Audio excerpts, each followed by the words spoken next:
What if I told you that in the very near future, more than 1 million Americans are about to lose their job simply because they're going to choose to be voluntarily terminated? Yeah, that's exactly what's going to happen. Now, I want to break this down because in the new reports, it says this number could be 1 million. There's other reports that say this number could balloon up to about 1.8 million people will lose their job in about the next 2 months. So I'm going to break this down, what is going on, where this is coming from, and who could potentially be impacted. There's going to be some major cities that are going to be impacted because of this, one main city in particular. So I'll break all this down in just a moment, but all I ask is one thing. It takes 2 seconds. Go ahead, hit that like button if you enjoy these daily updates. And now let's begin.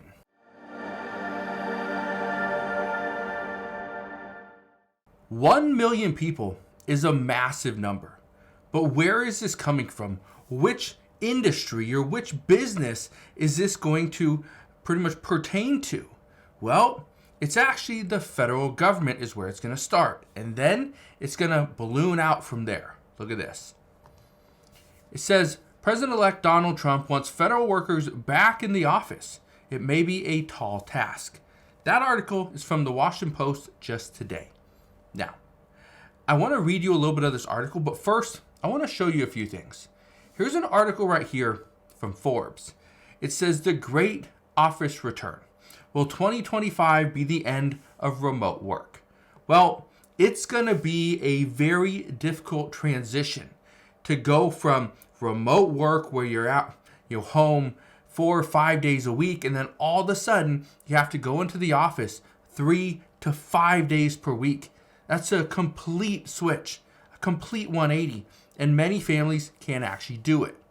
Now, I was talking to a friend of mine, and I want to read you this email, kind of conversation we had.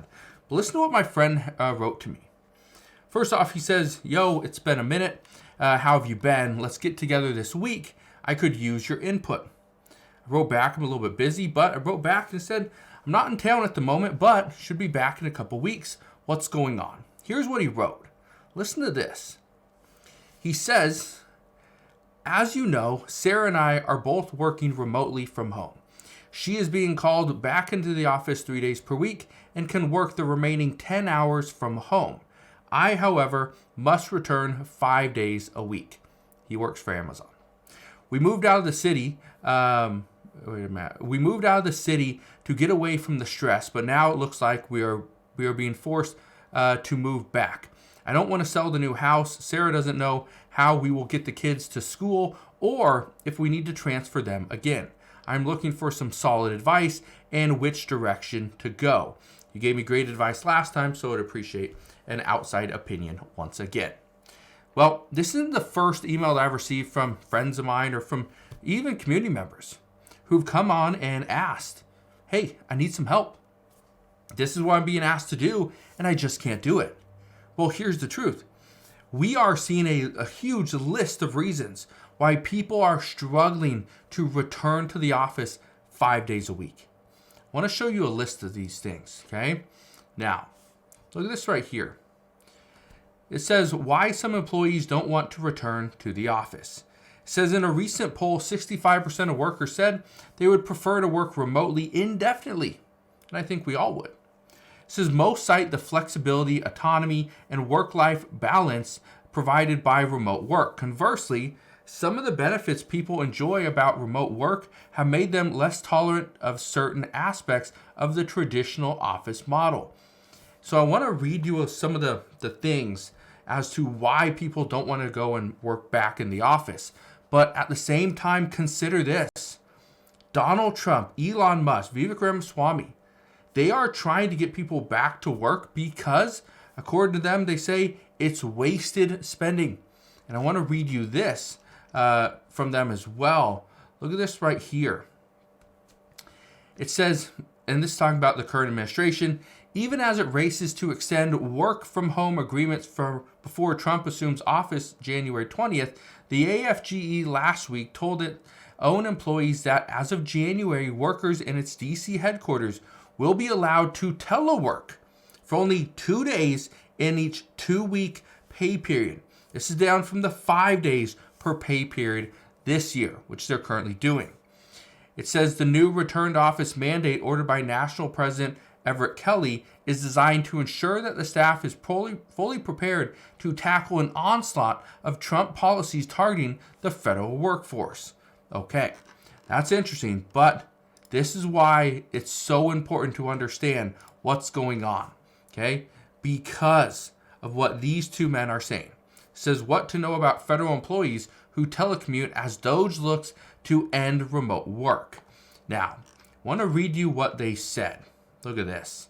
It says, requiring federal employees to come to the office 5 days a week would result in a wave of voluntary terminations that we welcome. If federal employees don't want to show up, American taxpayers shouldn't pay them for the COVID era privilege of staying home. Yeah. Here's the big thing though. There are some certain tasks, there are some positions within the federal government that you do not need to be in an office in order to accomplish anything. However, there's the majority of these positions do require people to be in the office.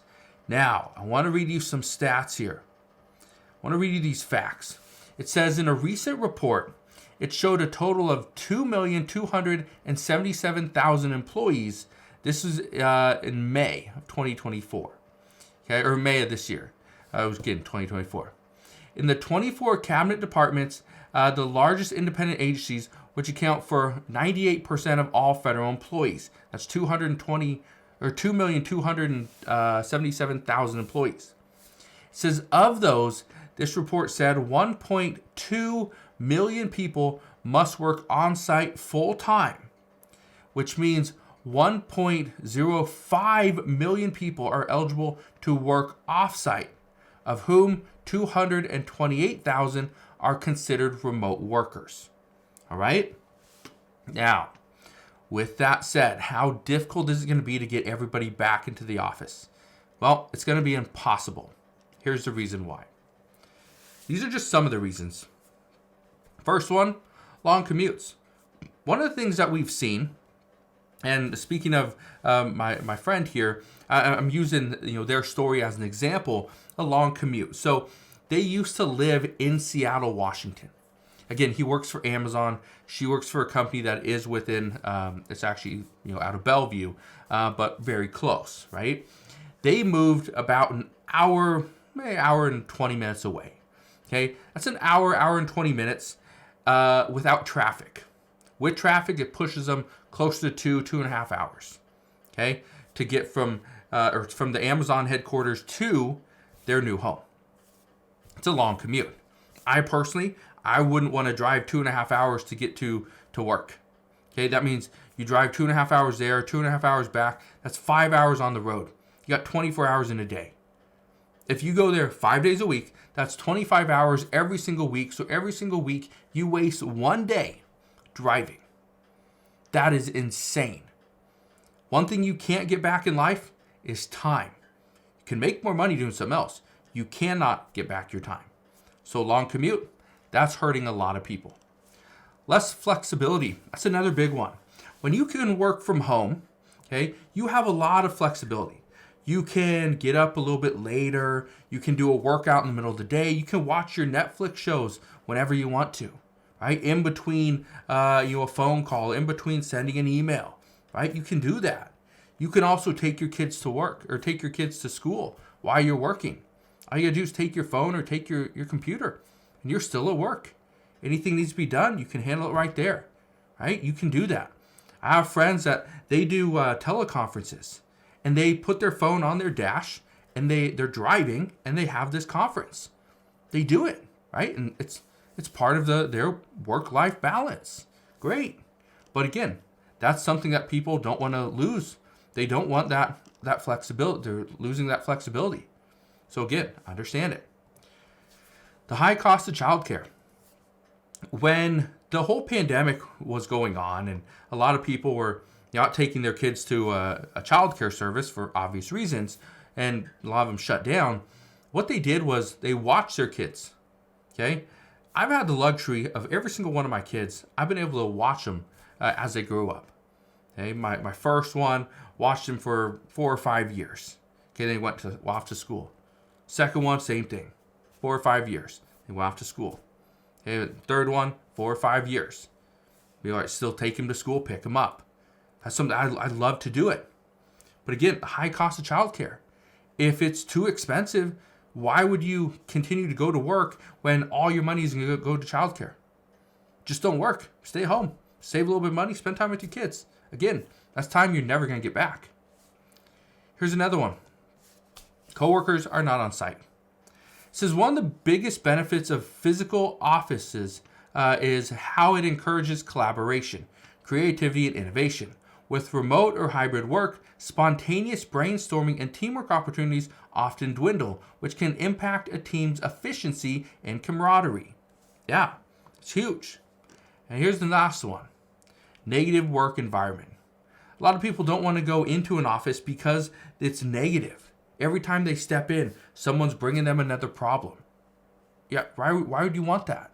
Well, that's the thing. That's why many people are pushing for remote work. But under Donald Trump, under the Department of Government Efficiency, there's a very good chance we're about to see more than 1 million people lose their job.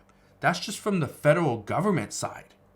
If Donald Trump is serious and he demands people return to the office, well, we're going to see what happens. But if this does go through, according to reports, we could see the biggest voluntary termination we have ever seen. Look at this, though. It says AFGE embraces a work environment that includes full in-person, alternate work schedules, telework, and full remote work to best serve the needs of our members and staff. Okay? The AFGE represents about 750,000 federal employees. Yeah, we want to see the best, and I understand this. Some companies, they don't need to work 5 days a week. 4 days a week is perfectly fine. Some companies come in and certain businesses are only open from like noon to 8 p.m. Right? We see this all the time where some companies open up at like 6 a.m. and they shut down at 2. Right? It's not like every single company has to be open from 8 o'clock to 5 p.m. It doesn't need to be that way. And we need to kind of evolve and adapt. But at the same time, right now, the federal government's looking to cut costs. And one of the easiest way to cut costs is to get rid of employees. One of the easiest way to get rid of employees is to pretty much flush them out by saying you have to return to the office 5 days a week. And like they were saying, okay, like they said right here, that they welcome voluntary terminations.